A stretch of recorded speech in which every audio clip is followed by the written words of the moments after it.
Well, why don't you love me like you used to do? How come you treat me like a worn-out shoe? My hair's still curly and my eyes are still blue. Why don't you love me like you used to do? Country music is America's music. It's America's common man poetry. Country music is all the elements from the old past to the new day. The mixture of rock and roll, gospel, all mixed up together. And now sung with a younger face and brighter eyes. I think it's important for my generation and the next generation, anybody who's making music, not only country music, but of any kind, to listen to the past and listen to everything that's been made. Oh, you've caused me to weep, and you've caused me to moan. You've caused me to leave my home. It's just too important to dip back into that source and to reach out and grab a hold of that history and that reminds us of where we come from. And I'm crazy for loving you. Anything to do with the past is something to do with what we've all learned, and that has to do with music and holds true there also. Music is just, music is always from the past.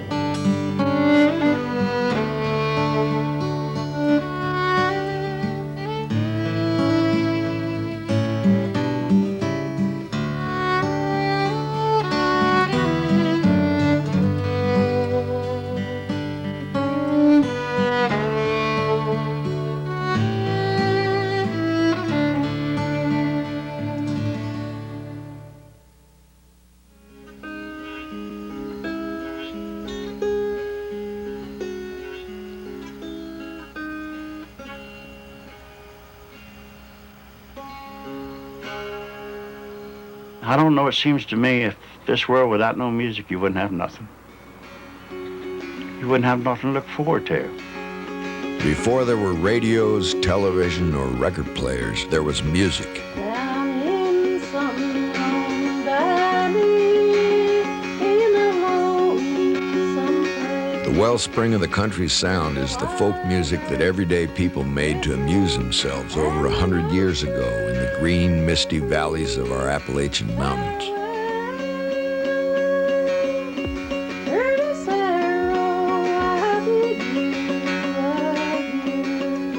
People in the mountains would sing just because they would sing.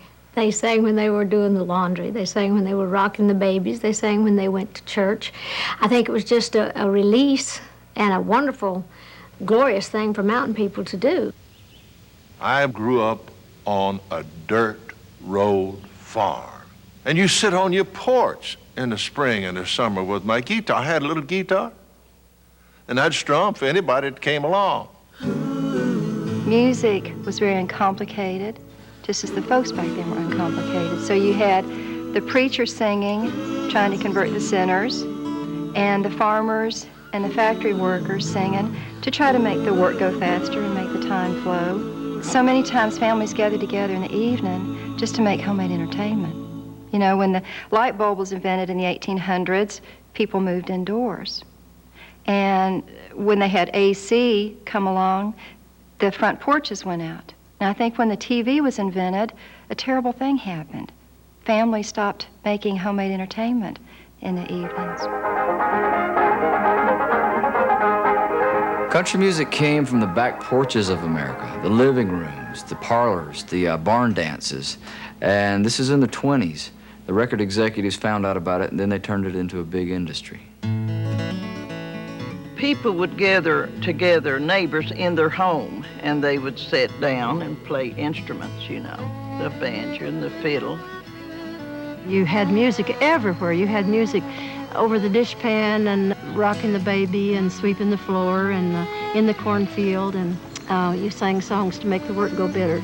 And in the evenings, you'd sit on the front porch with the family and enjoy the songs. Suddenly you'd realize that you were singing, and you'd listen to them. Oh, my mommy sang all the time, and she would always sing when she was sewing on the old Singer sewing machine. And I would be rocking the babies while Mommy was sewing and making clothes for us to wear. And Mommy would sing all these songs about the little orphan girl and Come Up Here, My Little Bessie, and the Great Titanic. And if there was anything that happened in the hills or in the mountains, Mommy wrote about it, or somebody else wrote about the song, you know.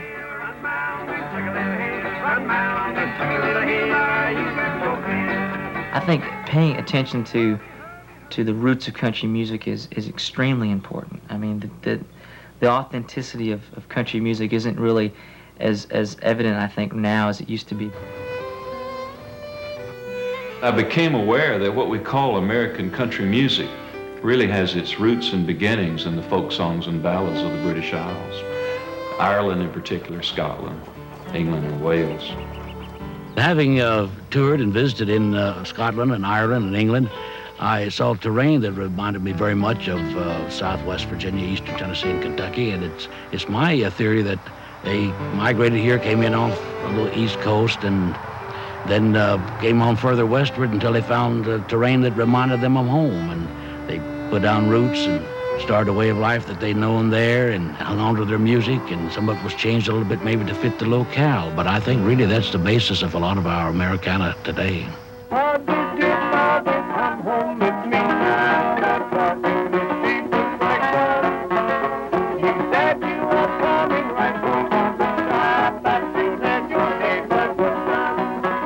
America represents all of these countries coming here for freedom, religious freedom, for the freedom to grow up, to raise their children to be the kind of people they want to be instead of what the Lord of the land or the King of the land says. America represented that. When all those people came to America, they brought their music with them. They brought a little bit of Ireland, a little bit of Scotland, a little bit of England. So when I sing my grandma's song, Come-a-loo, come-a-loo, come-a-hilo, come down the merry stream, it's the essence of country folk music. That is all of those ancestors bringing together what we have, which is really American music, which is really music that roots go back to the world.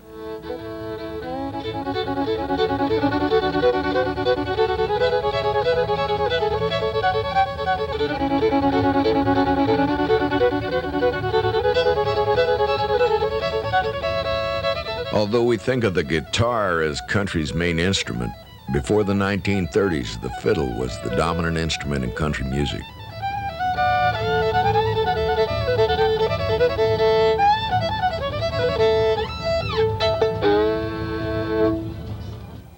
And I'll play one of those old tunes just about as well as I can as this old fella fiddled them for us in them days.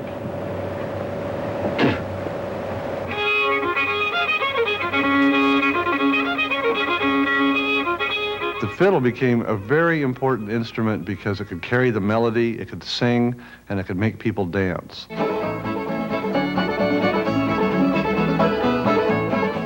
I'd say a fiddler is probably the most important member of any community. The way the old-time fiddlers play is just so rhythmic and so full of life that that's really all you need for a band.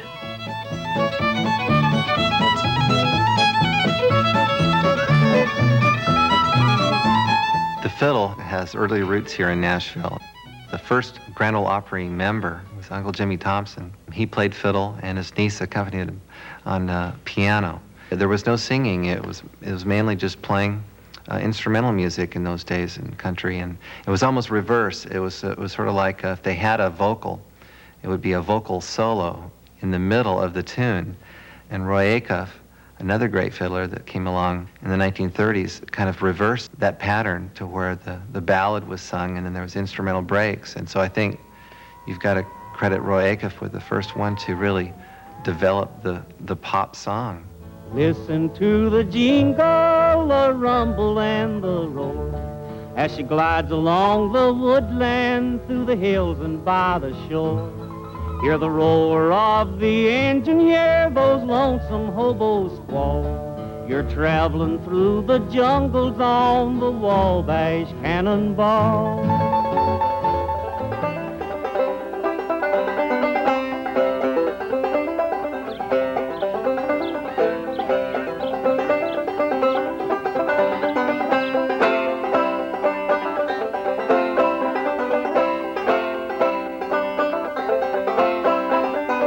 Well, the five-string banjo goes back to the 1800s. It came over as an instrument from Africa, of all places. It was a slave instrument that they'd use to dance with as a four-string instrument. Around 1840, somebody put a fifth string on, a shorter one. And they started using it in minstrel shows, and it developed its own new style of music.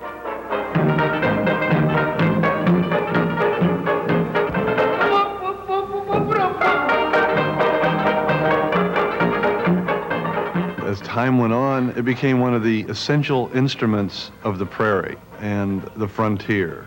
People would make sure on that wagon train that they had either a fiddler or a banjo player.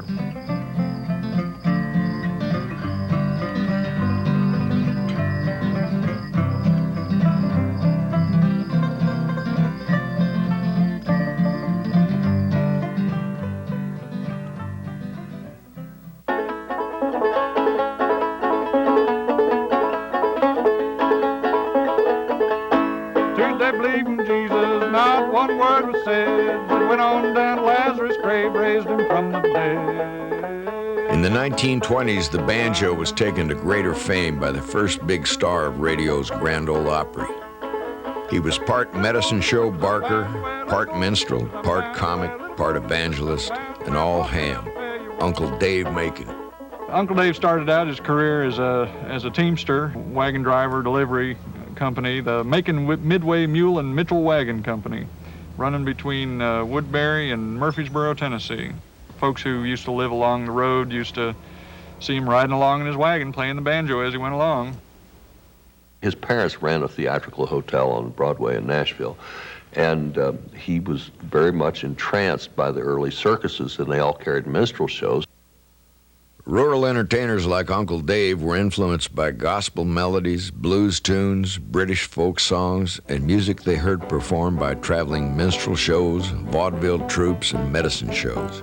Well, the train pulled on to the very next stop. I looked around about 17 cop. Crossed the hill, you ought to seen me run. Bang-a, bang-a, bang-a with my Gatling gun. Taking me back, taking me back, taking me back, taking me back, taking me back to my old Carolina home. Oh, yeah, taking me back, taking me back, taking me back. He could really entertain the folks.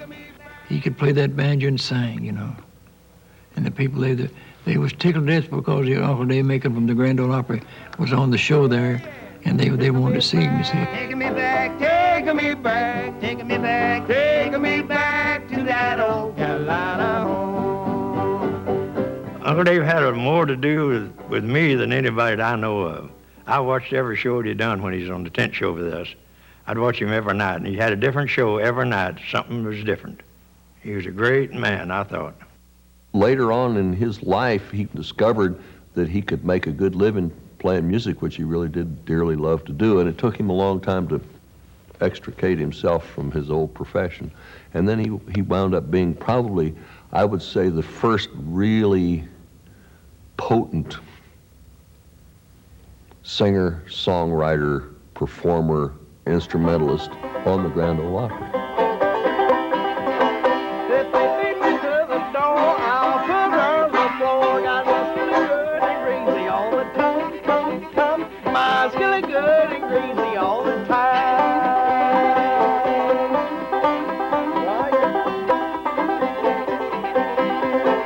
I'm going in the hills, going to get me a jug of whiskey, going to give it all to Misty. Keep her good and high and boozy all the time. Keep her good and high and boozy all the time.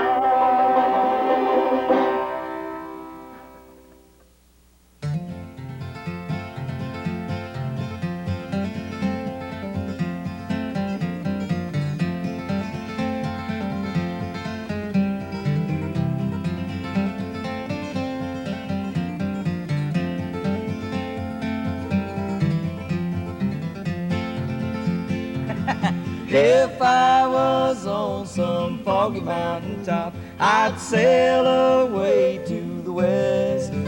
I'd sail all around this whole wide world to the girl I love the best. If I had listened to what Mama said, I would not be here today. Phonograph record makers discovered a market for the rustic sounds of country music in the 1920s. Victor Records talent scout Ralph Peer brought portable recording equipment to Bristol, Virginia in August of 1927.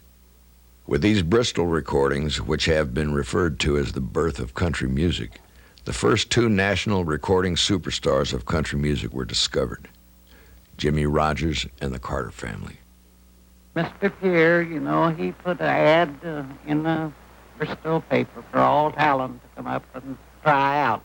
Maybelle, AP, and I, we decided we'd go up. Of course, we didn't think anything about it. Just thought it more or less just a trip.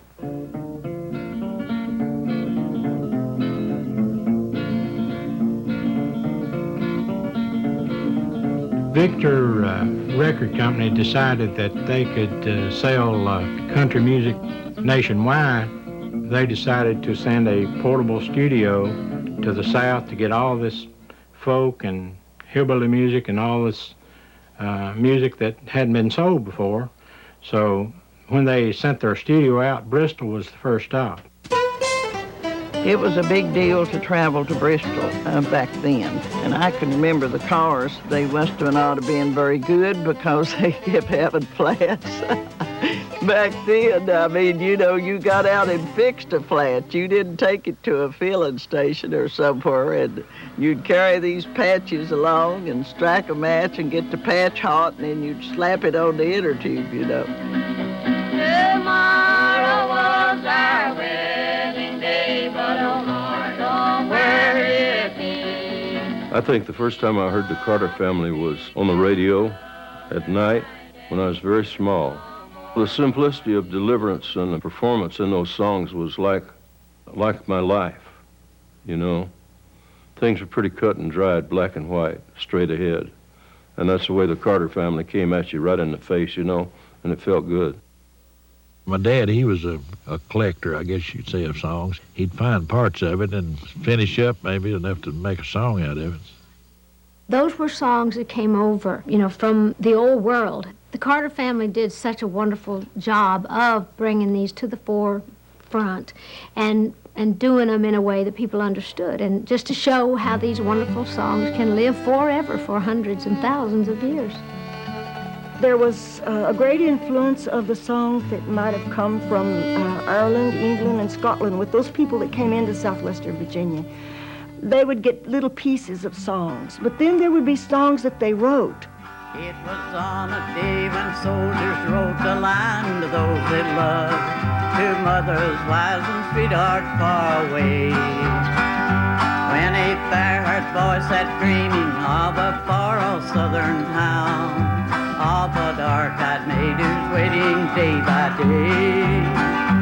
While the band is playing Dixie, I'm humming Home Sweet Home. There is something about the imagery of the Carter Family, the old-time music, that I still find very moving. The songs of the Carter Family, there's a poignancy there. It's so heartbreaking. The simplicity of what they write about. I don't know whether we've lost the ability to capture that. I think as a genre, maybe we have.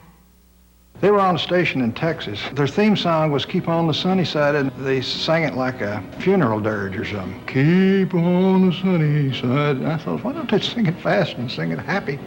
And then this bass singer would come in, he'd sing a few lines, and then he'd drop out, which was AP, of course. Keep on the sunny side, always on the sunny side. I said, boy, that's exactly like we used to sing sitting around the house at home. You sing hymns and things.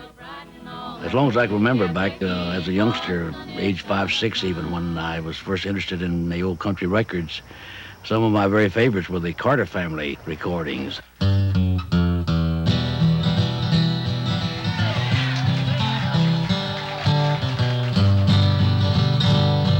I sell the morning paper, sir. My name is Jimmy Brown.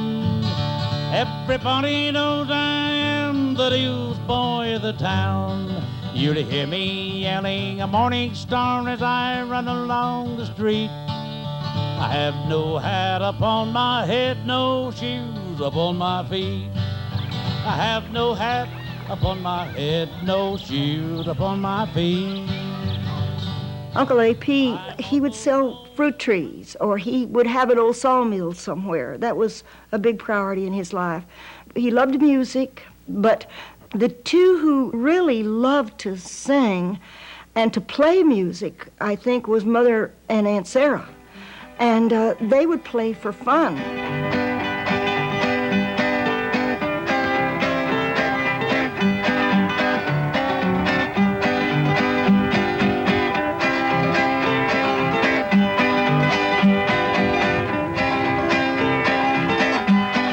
Maybelle played a style that's easy to play, but it was original, I guess. She just played melody on the bass strings and rhythm with her finger, and the Wildwood Flower, you know, is like the national anthem of country music.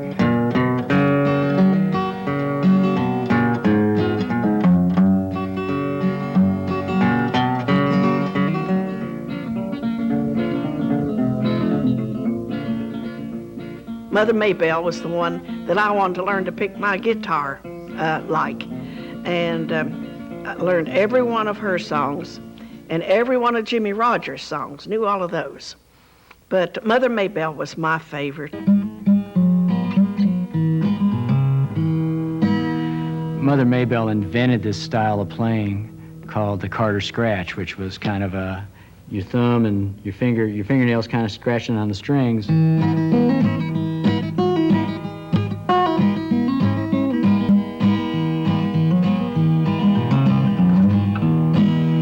When I learned how to play guitar, and like thousands of my friends, it was the first thing we learned. It was this beautiful melodic way of sort of playing lead and rhythm at the same time.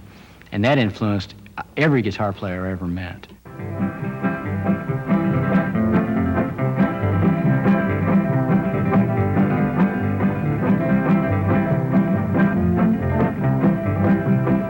What she played was accessible. When you heard her play the guitar, it was something a person could do, and it sounded good, and she could do it. And it was just, it was a magical thing. Working with her was like working with an angel in attitude and delivery. I started back when I was a kid. I used to play five-string banjo. In fact, I started playing the auto harp before I could remember, to tell you the truth. And then I started playing five-string banjo, and I took up guitar when I was 13 years old. I met Maybelle Carter about 1948, I guess it was, in Knoxville, Tennessee. She was 39 years old, and they gave me a job, Maybelle and the Carter Girls, and kind of saved my life. I needed work at that time. She played a little tune I liked where she did a lick. You Are My Flower. And so I wrote a tune about Maybelle, and I loved her so much and still miss her. Yeah, it's called Maybelle.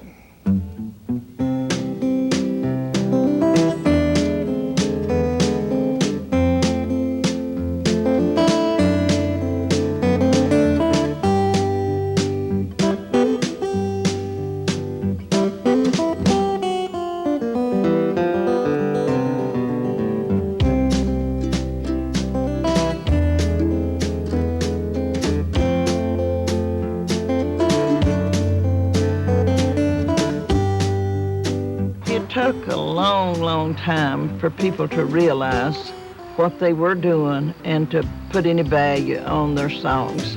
And you get to looking back, the roots is what you have to keep alive and keep it going. If you let the roots die, there ain't nothing going to happen. It's gone.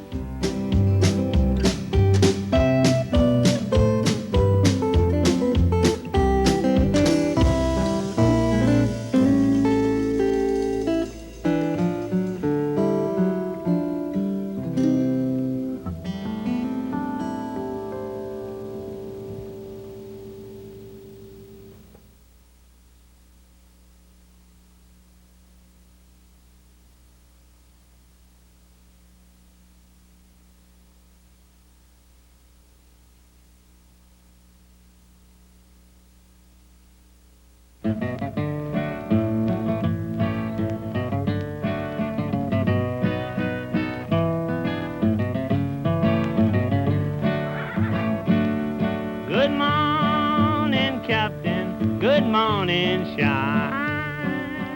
As a boy on the farm, I can remember hearing Jimmy Rogers, and he sang a lot of these blues tunes and yodeling.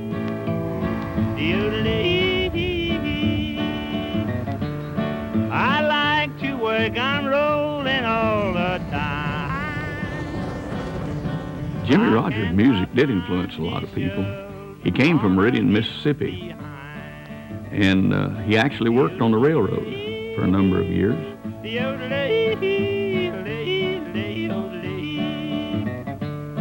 Hey, little water boy, bring that water round.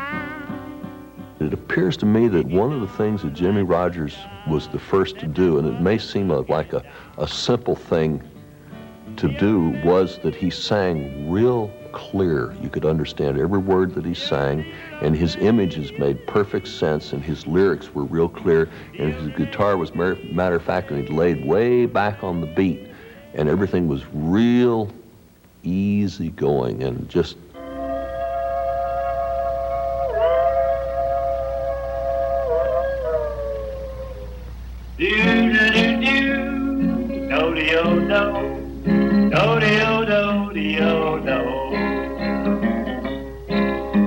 all around the water tanks, waiting for a train, 1,000 miles away from home, sleeping in the rain. The first record I ever heard in my life as a child was All Around the Water Tank, just waiting for a train, Jimmy Rogers.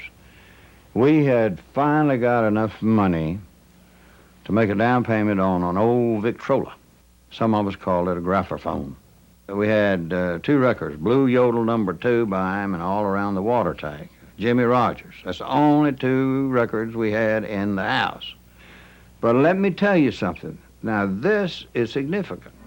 Those records never got so scratchy until they got where you couldn't hear them at all, to where we didn't play them, because we could still hear it. We think about Elvis and the thousands of people that would mob Elvis, you know. But back in 1933, it was like that with Jimmy Rogers. During Jimmy Rogers' short 5.5-year career between 1927 and 1933, he sold more than 10 million singles. In the more than 60 years since his death, his records have never gone out of print.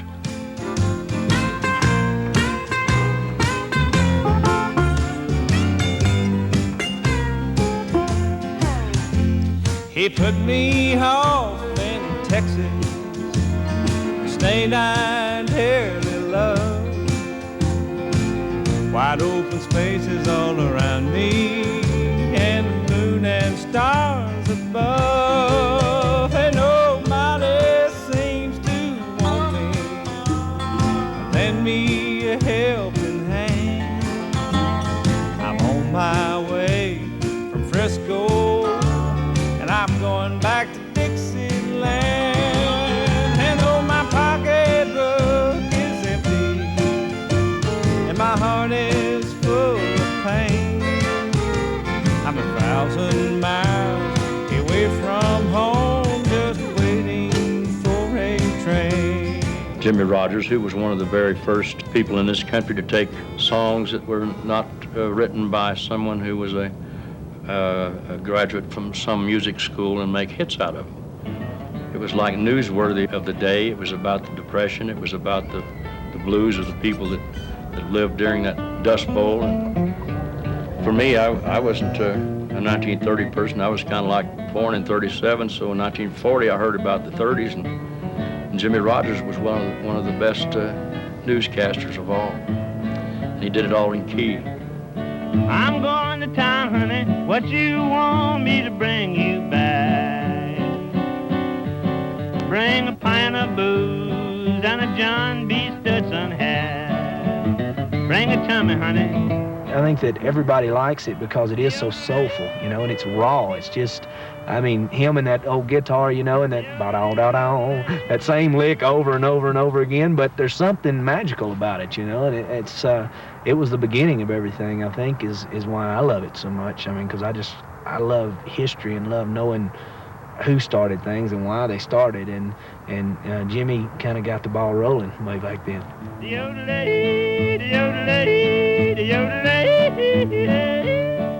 People say that Jimmy Rogers, the singing brakeman, heard a troupe of, Swiss yodelers doing it and adapted it to the blues that he was singing, the white guy's blues of Mississippi, and that's where the blue yodel came from.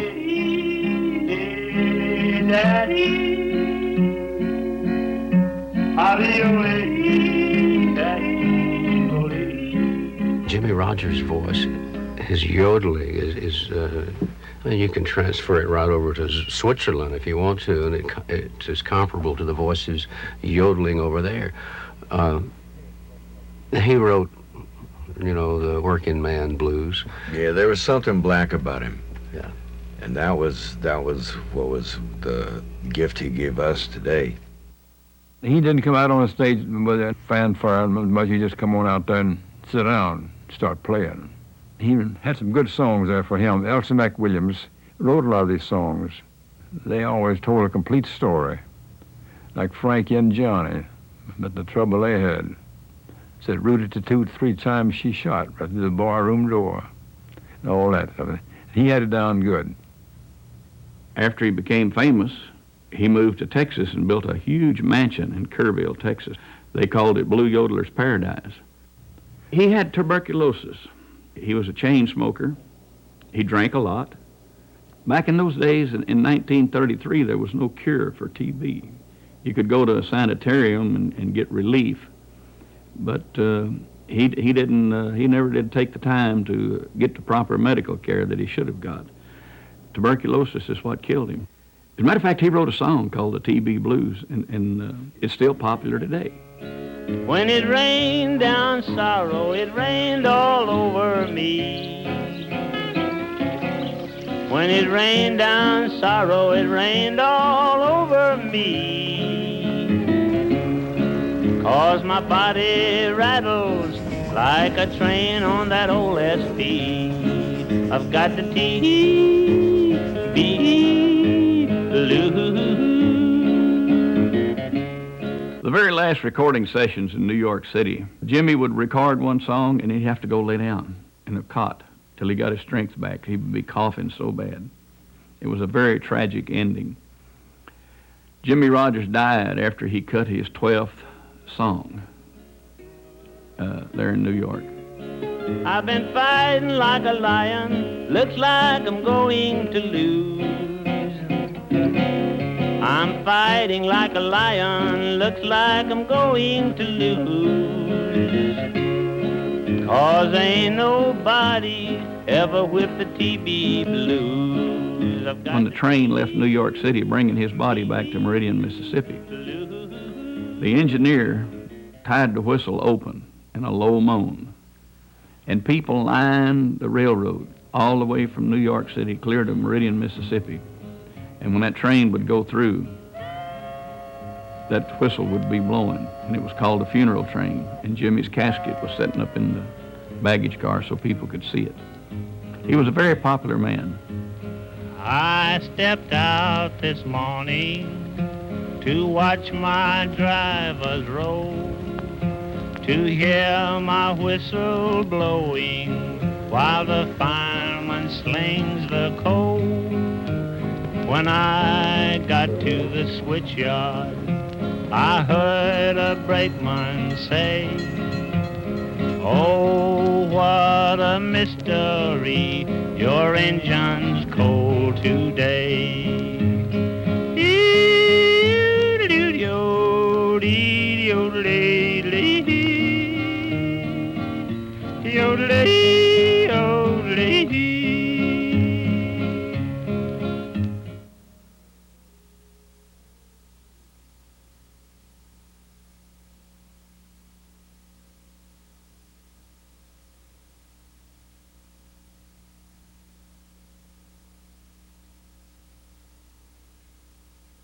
All around the water tanks, waiting for a train. In my childhood, radio was just about the most important entertainment that we knew about. In fact, it was the only entertainment we knew about except what we created ourselves on the back porches after work, after supper in the evening. Country music and radio grew side by side in the 1920s. They were both quickly embraced by working-class Americans in the years between World War I and the Great Depression. There was something that came out of that speaker that I don't believe it can be recreated to the mind today. I don't believe there's one thing that I can think of that stirred the imagination and gave you the import of a release. Hey, I know a little something about the world. I'm hearing something from Nashville, Tennessee, WLW in Cincinnati. But that radio was there with you. I scanned the radio dial when I was a little kid on the cotton farm in Arkansas. And it was the most wonderful, magical thing in the world to be able to turn that dial and hear different singers in different places. It was like a treat. It was like this wonderful thing, a world beyond those Smoky Mountains. And boy, I lived inside that radio. As that song somebody wrote called, we used to sit and watch the radio. You know, we did. In the early days of radio, country music variety shows were called barn dances. The Grand Ole Opry, the most famous of the barn dances, was broadcast on WSM, a radio station owned by National Life Insurance Company. Right almost from the beginning, a country music program was started. Edwin Craig of the National Life brought George D. Hay to Nashville from the WSM station in Chicago, where the barn dance had already started. And George Hay put together a country instrumental program, starting with one fiddler on Saturday night. In the early days, Nashville did not really accept country music. And working for WSM, I can remember when we would go to the Belmead Country Club and be approached by the people at the club saying, why don't you take that horrible music off of the air? Because they were much more concerned that the Metropolitan Opera was on Saturday afternoon. And of course, that's how the Grand Ole Opry really got its name, because when the Judge Hay said, and now from the opera to the Opry, and that is what coined the phrase, the Grand Ole Opry. Friends, you couldn't call that kind of music opera, but you could call it Grand Ole Opry. I love country music ever since I was a kid, you know. I mean, I always, my mom would let me stay up on Saturday night, you know, so I could listen to the Grand Ole Opry. That was the only night that I could stay up past 9 o'clock. I wouldn't go out on a date if the boy couldn't pick up the Grand Ole Opry on the radio. I just wasn't interested. Maybe it's why I never married. Welcome to the Grand Ole Opry, friends. And to start our show, here is the king of country music, Roy Acuff. From the great Atlantic Ocean to the wide Pacific shore, from the clean flowing mountain to the south felt by the shore. Roy Acuff joined the Grand Ole Opry in 1938 and became the show's biggest star. Representing a living link to country music's Appalachian heritage, his mountain sound remained a fixture on the Opry for more than 50 years. Mr. Acuff was one who, he loved the Grand Ole Opry as much as he loved music itself. They became synonymous to him, and I think my appreciation for the Grand Ole Opry as an institution, really a lot came from him. There wasn't many bands going when we first started, just a very few. Roy Acuff was a great boss. He sure was, wasn't he, Oswald? Best I ever seen. He wasn't a boss. He was just one of the boys. That's the way he worked all the time.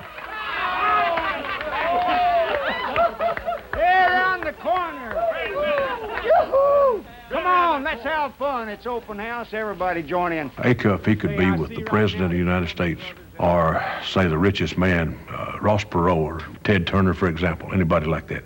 And one of the boys come in that worked with me out on the farm, maybe don't have but a third-grade education. But he was just as comfortable with that guy as he was with the guy that was President of the United States. We're not in any hurry. He don't need to get back up there quick anyway. Now, turn your handle. Let it go out. Turn your handle and let it go out. Now jerk it back.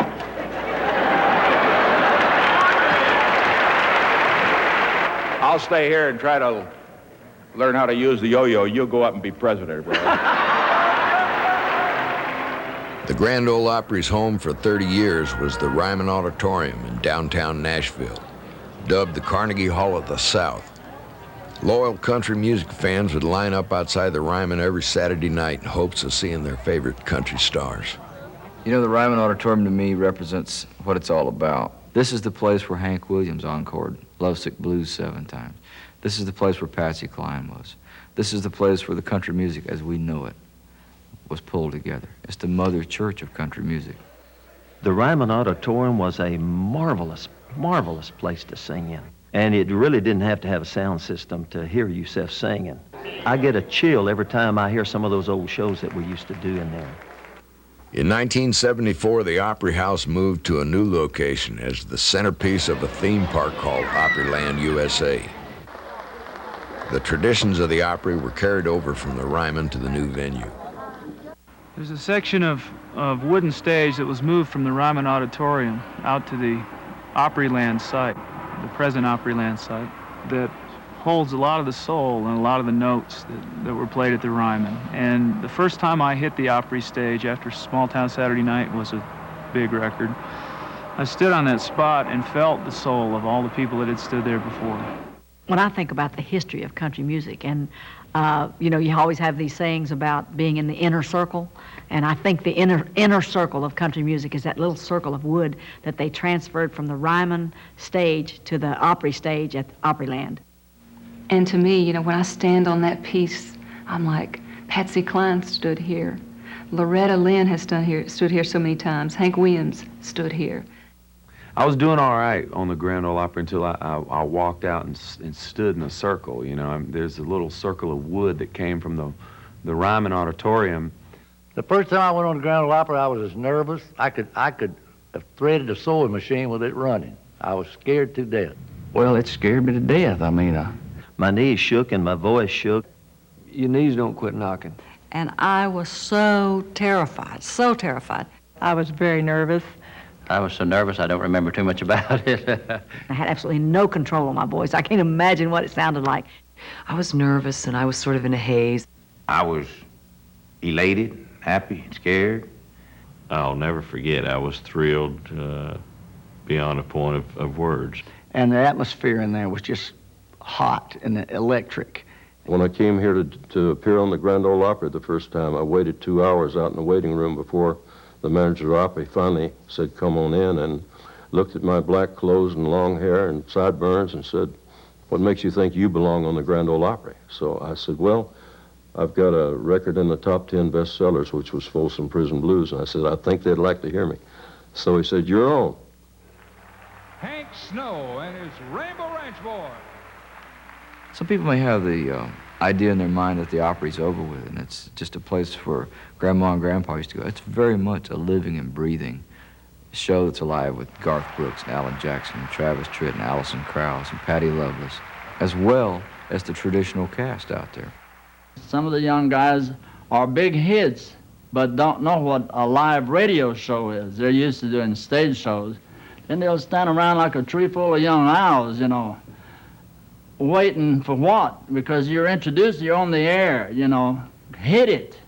We were always told to hit it with everything you have immediately. Okay.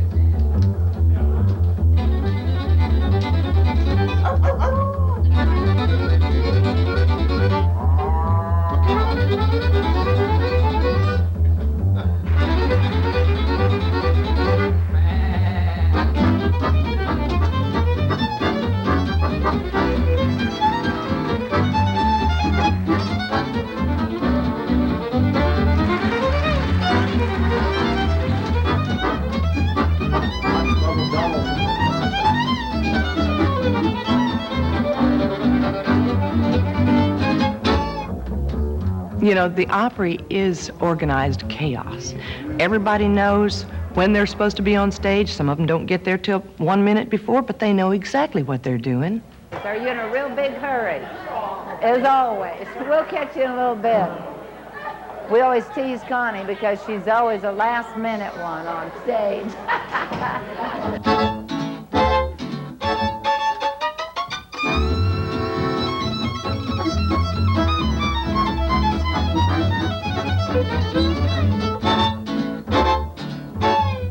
It's wonderful to be backstage to watch all the boys, how they tune up and how they dress and everything.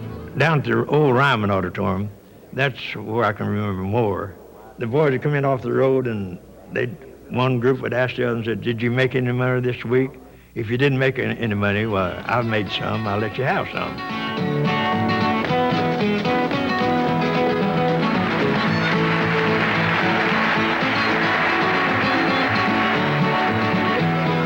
Music touches people's hearts. It tells stories, or the lyrics make people think of the love that they have for one another, or the love that they have lost, or the love that they hope to have sometime. It paints a pretty picture of love, the way we'd love to have it. We never quite get there. Bury me beneath the willow, under the weeping willow tree, where he may know where I am sleeping, and perhaps he'll weep for me. Tomorrow was our wedding day, but where, oh, where can he be? He's gone to seek another bride, and he cares no more for me. So bury me beneath the willow, under the weeping willow tree, where he may know where I am sleeping, and perhaps he'll weep for me. Let's do it again. Won't you bury me beneath the willow, under the weeping willow tree, where he may know where I am sleeping.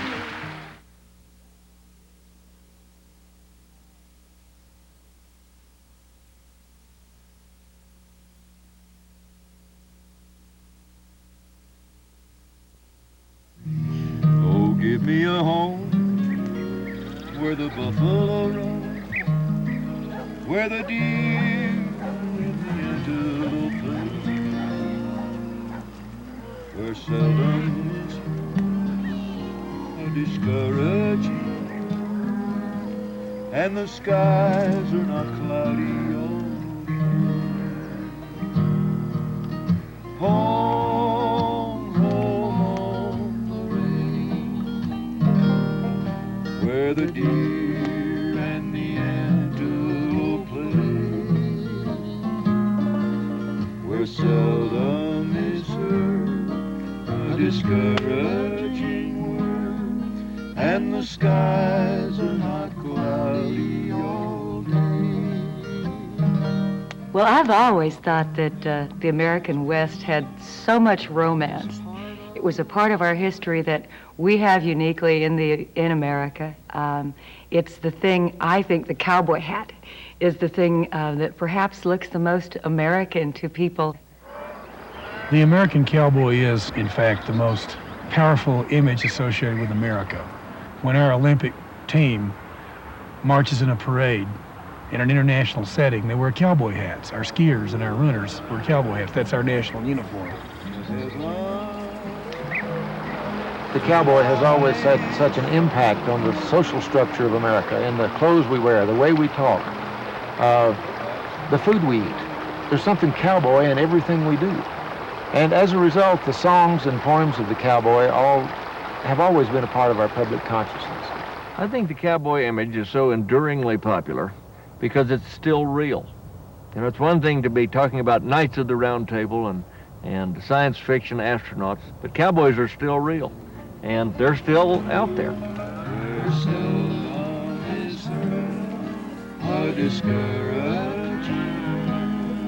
And the skies are not cloudy all day.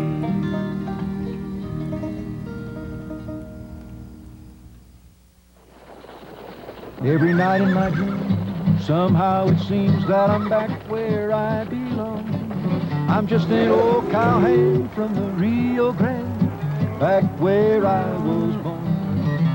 America's love affair with cowboys can be traced back to Buffalo Bill Cody's Wild West show in the 1890s. Cody popularized cowboy entertainers, and some of the earliest country performers were actual working cowboys. The cowboys, they had several various types of what you consider cowboy acts. They were yodelers, you know, and people that sang cowboy songs were quite popular in the early days of, you know, vaudeville and stage shows and things like that.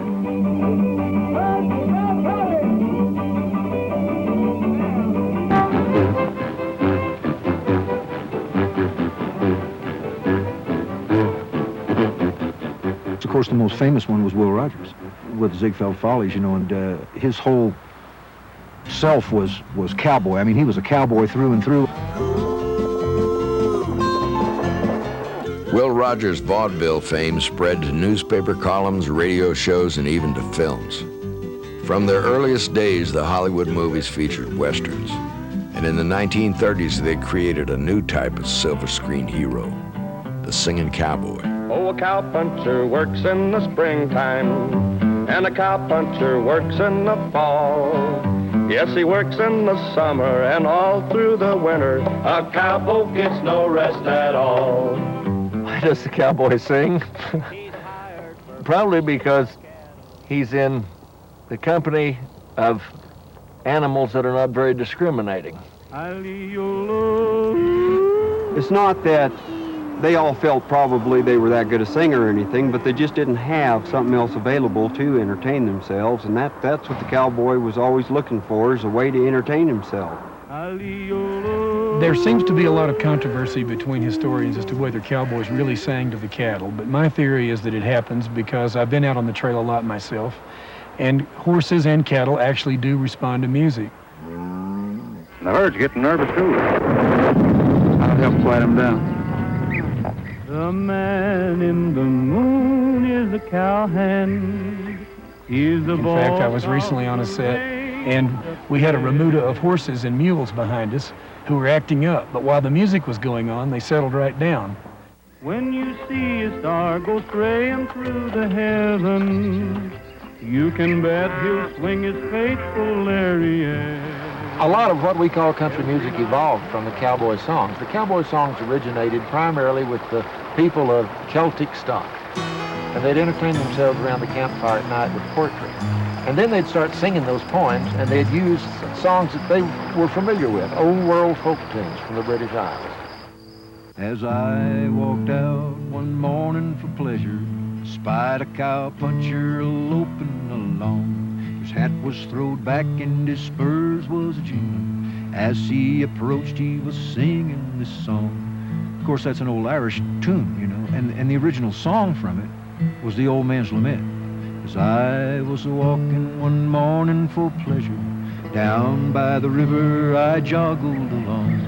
I met an old man making sad lamentations, rocking a cradle that's none of his own. E-I-O, little laddie, lie easy, my misfortune and none of your own. She leaves me here weeping and rocking the cradle, minding a baby that's none of my own.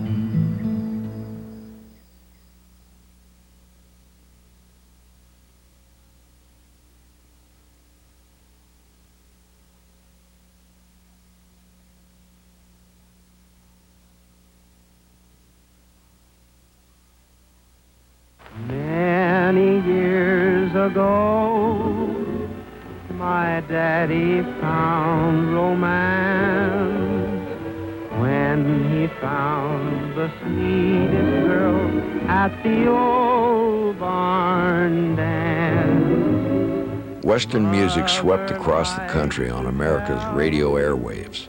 The first coast-to-coast show popularizing the Western image was the National Barn Dance. Broadcast from Chicago by WLS, it made superstars of performers like Gene Autry, Rex Allen, and Patsy Montana. It was the #1 show for several years. It was a farmer's station, and they would get up in the morning and hear the weather report, the stock report, and they would have the music played while they were milking their cows. It was important to America, the growth of America. I was part of it, I'm so glad. The radio station originally was owned by Sears Roebuck, and their call letters were WLS, which meant the world's largest store. At that time, the Opry was just a little local show down there on WSM, but National Barn Dance was on NBC. The full network covered the whole United States. And when Gene Autry was there, he worked directly for Sears Roebuck, and they put out his first records. I used to wake up at 6 o'clock in the morning when my father would go down the stairs to the old battery-operated radio and turn it almost wide open. And my earliest remembrances were of I'm back in the saddle again with Gene Autry. I'm back in the saddle again, out where a friend is a friend, where the longhorn cattle feed on the lowly Timpson weed. I'm back in the saddle again. I was doing a show called Wake Up Ranch in the morning, a DJ show. I'd say the time is 7:18, and the rooster would crow, right? Cock-a-doodle-doo. And so I decided to name the rooster, and I had a contest. The rooster's name we picked was Gene Off-Key. I got a call one morning. I'm sitting there with my headphones and all the turntables and all that stuff and coffee. And his voice came on and says, "Are you Cliffy Stone?" I said, "Yeah." And he said, "I'm Gene Autry." You know, at that point I thought, I mean, that's kind of like hearing from Frank Sinatra. You're going to be out of work the rest of your life, right? And he said, "I've been hearing about this Gene Off-Key you've got down there. I'd like to come down and meet him." And so he did.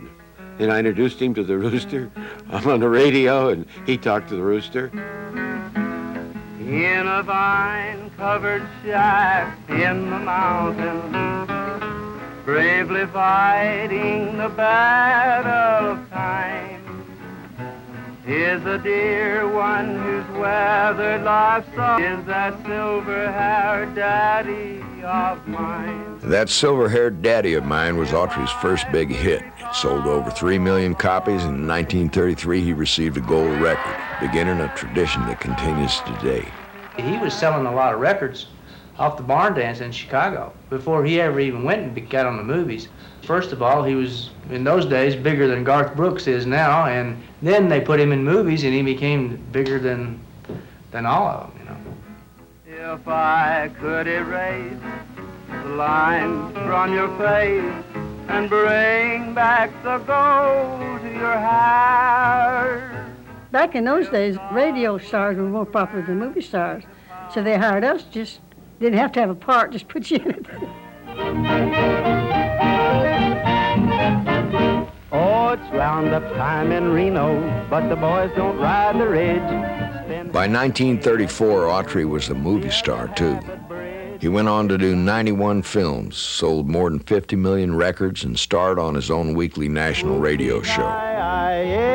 He became country music's biggest touring attraction, created his long-running cowboy television series, and reigned as one of the biggest superstars in the history of show business. Why is Gene Autry a superstar? People have been asking that for years.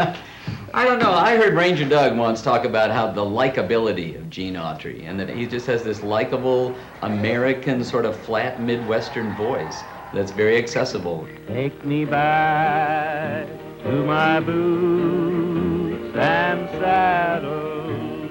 He's a man's man and a fine gentleman, you know, and this is sort of communicated through his singing. There's a girl in Cherokee, and she's waiting there for me, way beneath the Texas moon. Take me back. Gene Autry's success was phenomenal. Soon, Hollywood began creating an army of singing cowboys, and a full-blown American craze was born. When we grew up, that was the thing. Friday and Saturday, you'd go to the movies, see the cowboy show, see a Charlie Chan and a serial, and everybody got shot. There was no blood. A 45 shot 45 times, you know. You left a movie, you lived it all week till the next week there was another adventure. And now when you get older, you realize they were the same script for every picture, you know. Take care, in the morning before it's too late. I love Tex Ritter. He was a cowboy. I love cowboys. I always went to the cowboy movies. And Ritter didn't seem to kiss the girls, so he was okay. Sing you a true song of Billy the Kid. Sing of the desperate deeds that he did. Tex Ritter was a big influence in my life and my career. And what a performer on the stage. And he was a fellow that if I could just be around, and I felt like some of this was rubbing off on me. And I was just that much richer by being around Tex Ritter.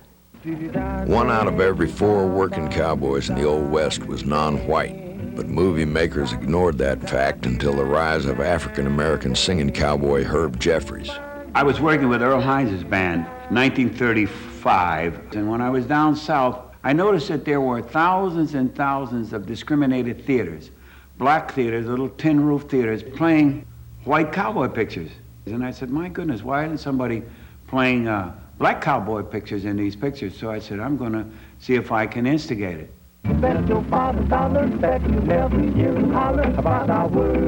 Finally came out to California, met a man in Gower Gulch by the name of Jed Buell, an Irishman. He said, who's going to write the scripts? So I looked down on the floor, I saw about 75 scripts piled up there. And I said, when did you shoot that? He said, about 5 years ago. I said, that's our script. We're using black characters, nobody will know the difference. The cowboy stories are all the same. Who's got the gold and who's going to take the ranch away from the widow. Get him up, you guys. Jimmy, are you all right? With my rope and my saddle and my horse and my gun, I'm a happy cowboy. We didn't have any songwriters, so I wrote most of the songs in the pictures, and I also did all my own stunts because we couldn't afford stunt people at that time. Every day along about evening. In the 30s, there came a whole new crop of songwriters to write for the movies, but they were brilliant writers, still some of the best that music's ever known. Bob Nolan, Tim Spencer, and their songs were sweeping and majestic. They were about the West. They were about the wide open spaces and the free life and fresh air, and not so much about branding and taming wild horses. It's time to climb into my saddle and ride the Navajo Trail. The Sons of the Pioneers pretty much invented what we do. That's right. I would say. Wouldn't you say, Ranger Doug? Sure would. They took those old songs of the trail and the endless ballads and 3 chords and completely revitalized them with their musicianship and their songwriting and harmony. Nobody was singing 3-part harmony, yodeling in harmony like that. It was unheard of when they started in the 30s. That a new world born at dawn. I'd never heard any real, honest, goodness, Western music till I heard the Sons of the Pioneers. Wait till he finds the moon above on her side. She'll get him beneath that good old Indian sun. The most famous of the Sons of the Pioneers was founding member Leonard Sly, who became Roy Rogers. None of us could read music, so we'd get records and memorize the songs from them. My favorite was getting one of Jimmy Rogers' old country songs and singing the yodel and doing the yodel with it, because I liked the yodel. From the time I can remember, I could yodel. Roy Rogers took Jimmy Rogers' yodel that he was doing and just developed it to this incredibly tricky, complicated, art that it is now. And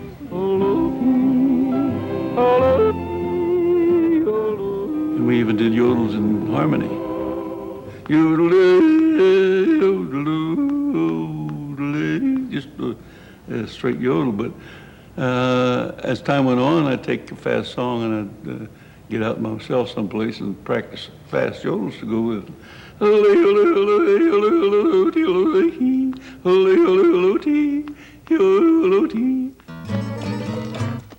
When I first saw him and heard him with those great Sons of the Pioneers behind him, I thought, my Lord, that's the greatest guy I ever heard in my life. And I still feel the same way. I never thought I'd ever be in the entertainment business. I never had any singing lessons, no guitar lessons, no acting lessons. I wondered what they were going to do with me after they signed me up. But they gave me a script in about 2 months, and we got a horse, called him Trigger, and made my first picture January 1938. Dust, dust, dust in the skies, dust on the trail, dust in my eyes, dust. You'll swing for this. You've got no squawker coming. There's only one difference between our game and yours. You don't ride a horse. You all right, Buck? Oh, my right arm's sprained a little, my ribs stove in. How's your throat? My throat's all right. What? Let's hear you sing. Sing? Yeah, sing. Yodelee-hoo. That's all right. Oh, give me land, lots of land under starry skies above. Don't fence me in, just turn me loose, let me straddle my old saddle underneath the western skies. On my cayuse, let me wander over yonder till I see the mountains rise. I want to ride through the ridge where the west commences and gaze at the moon until I lose my senses. I can't look. When I was a kid, I thought that as soon as Roy stepped off trigger, I'd step on him and ride right on, you know, as every child did. They threw away the pattern when they made Trigger. He was just the greatest horse that ever came along. So I told Dale the other day, I said, when I die, just skin me out and put me up on Trigger, and I can smile down at the people from now on. Who will sing a song with me? Well, look who we wrote this time. A real cowboy. Look, cowboy, now that you're here, would you sing a song with me? I'll tell you what attracted me to Roy. When I started working with him, he was the most natural person that I met in Hollywood. He was himself. He was like, Papa, I am what I am, and that's all I am. And he's never changed. He's the same person today that he was then. Kiss good night is all right, but remember this, that The chemistry was right between us, apparently, because after I made one picture, the exhibitors said, don't break the team up. Will you be my darling? I think you might. Will you be my darling? Let's start tonight. They played me for comedy mostly, as a reporter or an Eastern girl, as sort of a foil against Roy. And he had to teach me better to be a Western and not to be a tenderfoot. I didn't have any role models because up until that time, you never saw a cowgirl with a guitar sitting on a horse singing. Most of the cowgirls were just, you know, sort of scenery, backdrop scenery for the cowboy and his horse and the action. The sage in bloom is... During the Depression, the cowgirl image became popular alongside the singing cowboys. We gals can do what cowhands do. Deep in the heart of Texas, we have no fear, can brand us here. Deep in the heart of Texas. Chicago's National Barn Dance blazed the trail by introducing country music's first singing cowgirl stars. Louise Massey, the Girls of the Golden West, and Patsy Montana. She was the first cowgirl out there. According to legend, I Want to Be a Cowboy Sweetheart was the first million seller by a lady. I want to be a cowboy sweetheart. I want to learn to rope and to ride. I want to ride over the plains and the desert, out west of the Great Divide. Goes back to the first time I was on the barn dance. That sort of set my style. In fact, Cowboy Sweetheart is written almost like Texas Played on purpose, because I've always had to do the little peppy Western swing type tunes. Still my favorites. Maybe as the years roll by, a tiny bundle we will buy for the slick chick a-waiting in the Chickasha. Home from the Chickasha, gal a-gonna nevermore roam. Western swing sort of started when the cowboys got radios. And they could hear the dance bands, the Dixieland bands from up north, from Chicago and New York, and they put that dancing swing beat to the cowboy music they were singing, and people started dancing, and it became a sensation. Western swing is music that was developed in the 30s, 40s, and 50s. It's defined by its instrumentation. It was a combination of Western music and big band swing music, and when you hear it, you'll know it. Western swing is rim shots and hi-hats on the drums. It takes a big band to play it. Even people that don't know how to dance start dancing. As opposed to, You just almost have to see it.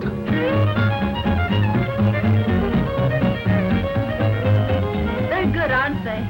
best in the West. If you looked up in the dictionary, what is Western swing, you'd see a picture of Bob Wills there in one of his records, that's for sure. Oh, my God. Bob Wills is probably my greatest country influence. Bob Wills was the king of Western swing, and he still is, you know. No one has touched him yet. My dad was like, there was no other music than Bob Wills, period. You know, Haggard was okay. Jones was okay. Bob Wills was the king.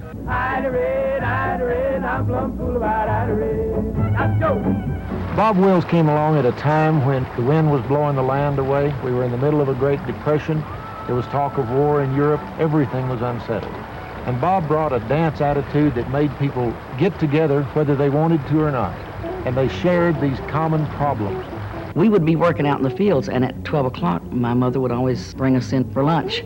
And I'll never forget the Light Crust Doughboys from the Burris Mills. And I'll never forget the theme song was, now listen everybody from near and far, if you want to know who we are, we're the Light Crust Doughboys from the Burris Mills, and Bob Wills was their fiddle player. Both grandfathers, my father, 9 uncles, and 5 aunts played fiddles. They said I just had to play fiddle. Well, I guess you did. I don't mean violin, I mean fiddle. Fiddle, yeah.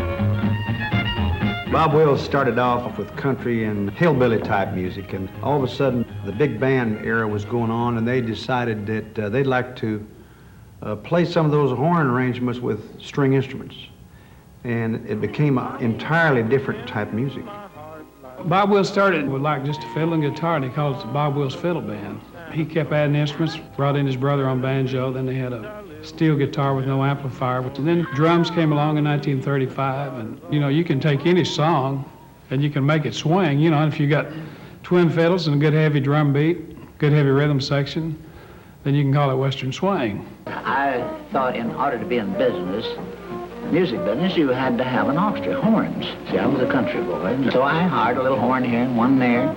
Why, I kept hiring smarter boys. First thing I know, they had music set up in front of them. The next thing I knew, I had 22 of them, and then we had arrangements. And Well, of course, out of that came Western swing. That's what they call it. By all reports, Bob Wills was a charismatic man, a dynamic band leader, a hard-drinking party guy, a strong-willed showman, and an unmistakable presence on the stage.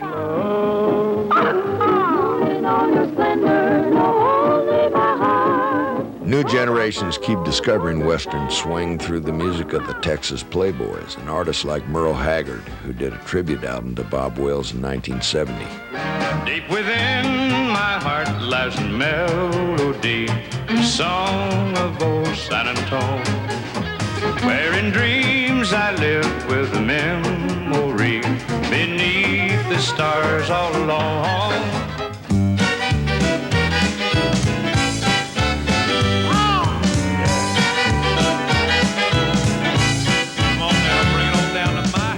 Ray Benson and Asleep at the Wheel breathed new life into Western swing with their modern arrangements.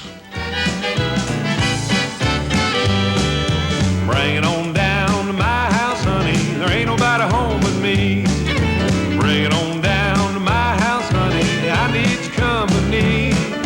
Tomcat sitting on the railroad track. Well, he hollered out to Mama Cat. She answered back. Bring it on down to my house, honey. Ain't nobody home but me. Bob Wills created a music that will live forever. It feels good, it's fun to dance to, and Bob Wills will live for a long time. Yeah. Oh, go, son.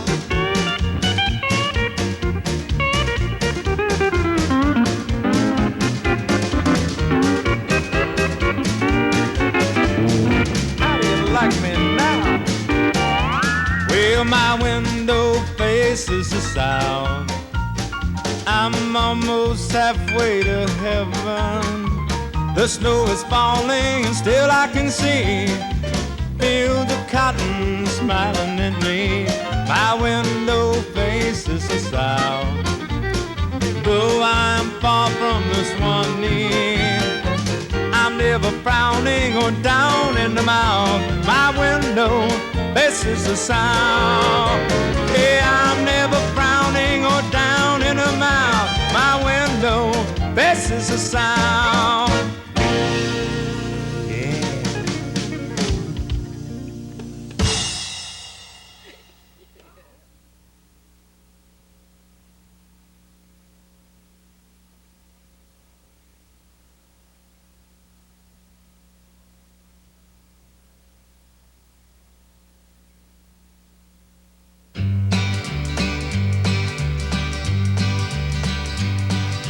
They're gonna put me in the movies. They're gonna make a big star out of me. We'll make a film about a man that's sad and lonely. And all I gotta do is act naturally. When doctors went to work, I always imagined them in white suits. Astronauts had their uniforms. And back in those days, country performers, really, I think their image meant a whole lot. They wore rhinestones as if they were a badge, if they were a uniform. It was, I am a country singer. I got a hot rod car and a cowboy suit, and I really do get around. And those costumes, I understand, evolved from parade outfits, these elaborate saddles and rhinestone costumes. And the singing cowboys, Roy Rogers and Gene Autry and Monty Hill and Tex Ritter. Those guys just brought those costumes, and it made perfect sense. Western wear and country music. There is a marriage there. How are you, Sheriff? When Gene Autry and Roy Rogers started making movies, they wore pretty simple cowboy outfits. They were clean. I mean, you know, Gene never got his hat dirty, but they got progressively more and more flashy. And then the rumor has it that the head of Republic, Yates, went out to New York and saw Oklahoma, and he said, I've got to dress my cowboys like that. And that's where Roy Rogers started to get the ultra fancy outfit. I started making personal appearances after I got known, and I got to play in these big Madison Square Garden auditoriums. When they'd introduce you, you'd come out, you look like a little dog. You're so far away from the cameras. So I started nudies, talking them into making me those real flashy things. So when I come through the gate and the spots hit us, we lit up like a Christmas tree. Nudie, the rodeo tailor, Nudie from California, made all those flashy suits. Back then, they were $90, $100 a suit, you know. And when I finally quit wearing them, they were up to about $1,000. Now they're up to $2,000 or $3,000 one of those suits. Like a rhinestone cowboy, riding out on a horse in a star-spangled rodeo. Like a rhinestone cowboy. When you come on stage and the lights hit you and the fans, you can hear them, ooh, you know, and it's a wonderful feeling. Nudie's protege, Manuel, keeps up the tradition in Nashville. As Manuel told me, Terry, only you can wear this color. He said, Manuel, for $5,000, anybody can wear this color. Manuel has designed outfits for many of the top country stars. First off, Johnny Cash. You put him in black, didn't you? That's right. You know, I put him in black, but, you know... He was really a yellow kind of guy. And you said, no, Johnny, yellow's not for you. I mean, we all agreed that he was going to have a black suit. So he says, why don't you make me about 6 more suits? I think this one worked pretty good. So I sent him 6 black suits. He says, they're all black. I said, well, you look so good. It's always a great feeling to come to Manuel's and pick up a new jacket. For me, actually, it always means... an award show or another #1 party or something pretty substantial. I'll have to say during the slow days I didn't get to see Manuel near as much as I would have liked to, but we're kind of making up for it now, and Manuel is truly a great artist also. You know, we write the songs and we play the music. Manuel fixes our clothes.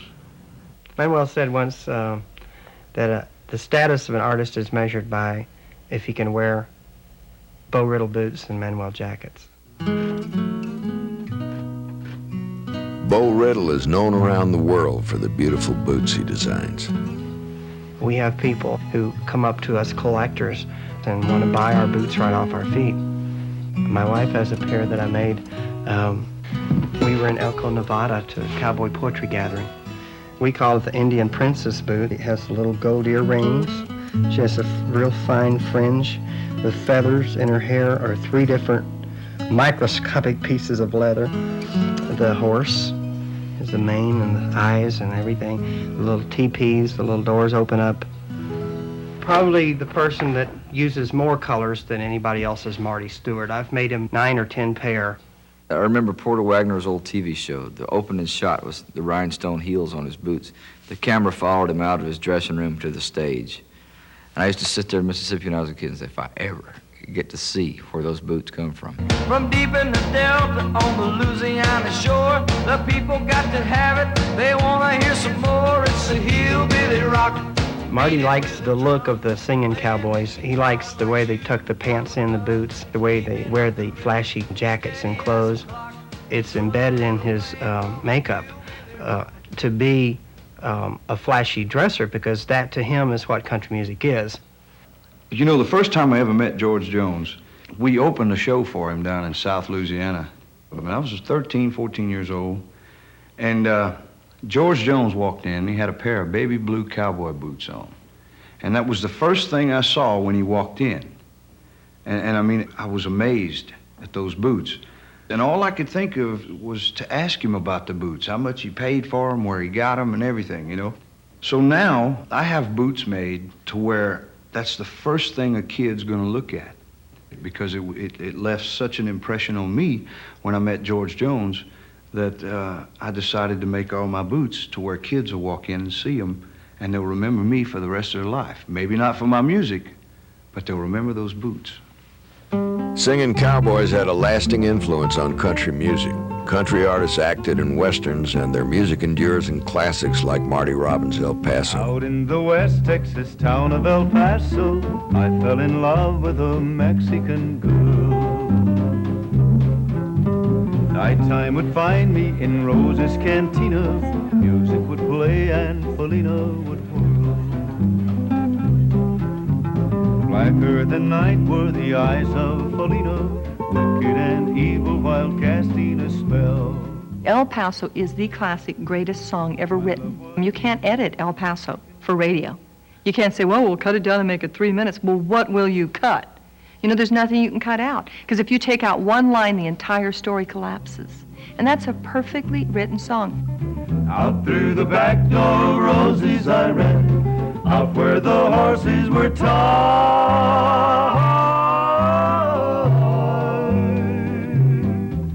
I first met Marty Robbins when I was a disc jockey in Texas. And Marty, like me, liked not country music. He did country music. He loved Western music.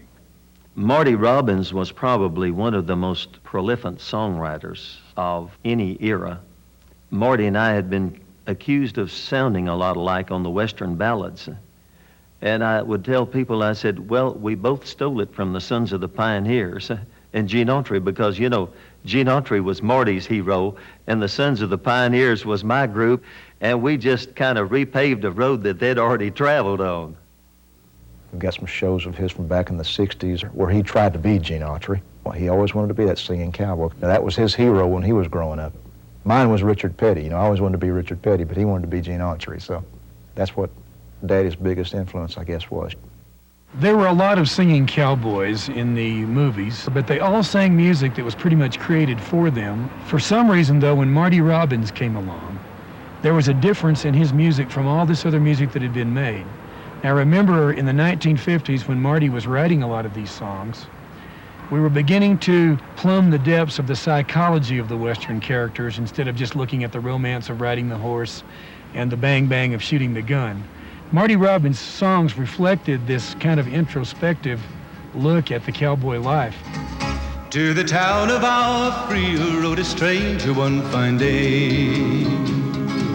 Hardly spoke to folks around him, didn't have too much to say. Marty Robbins' grandfather was a Texas Ranger and a real Wild West character.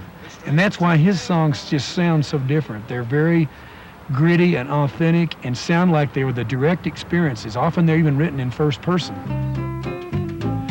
Come out of nowhere, Paulina has found me, kissing my cheek as she kneels by my side. Cradled by two loving arms that I'll die for, one little kiss then Paulina, goodbye. Oh man, Marty Robbins was one of my heroes. Growing up where I did out in southwest Texas, it was kind of like part of our culture down there. Listen to Marty Robbins, you know. A lot of Mexican-American people like myself grew up listening to country music. Country music, I think, is just the first cousin to black man's blues and Mexican mariachi music. Soy el charro mexicano. Western music has been deeply influenced by Mexico in both costuming and sound. When you talk about Mexican music, what is it that you're talking about? Are you talking about mariachi music? Are you talking about ballad, bolero? Are you talking about tropical Mexican music? Are you talking about polka music? But yet, the fundamentals of these songs are country. They're country. They're really country, except in another language and another culture. Pero si te hace llorar, a mí me puedes hablar y estaré contigo cuando triste estar. Huey Moe, my manager for many years, he said, Freddie, I want you to record this song. And at that time I was doing a rhythm and blues album there. And I said, no, man, I don't like hillbilly music, I told him. He said, come on, Freddie, do this song, brother. So I went ahead and put 4 lines in Spanish, and I forgot about it. I said, okay, let me get back to my rhythm and blues and rock and roll. And to this day, the rhythm and blues and rock and roll project that I was doing is still somewhere on a shelf. Because about a month later, man, that song took off, brother. And to this day, I still don't understand why it hit. Every It teardrop just hit.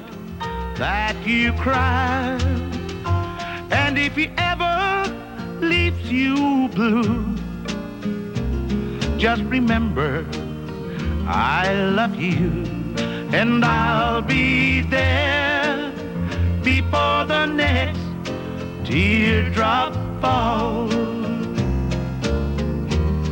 and I'll be there before the next teardrop falls.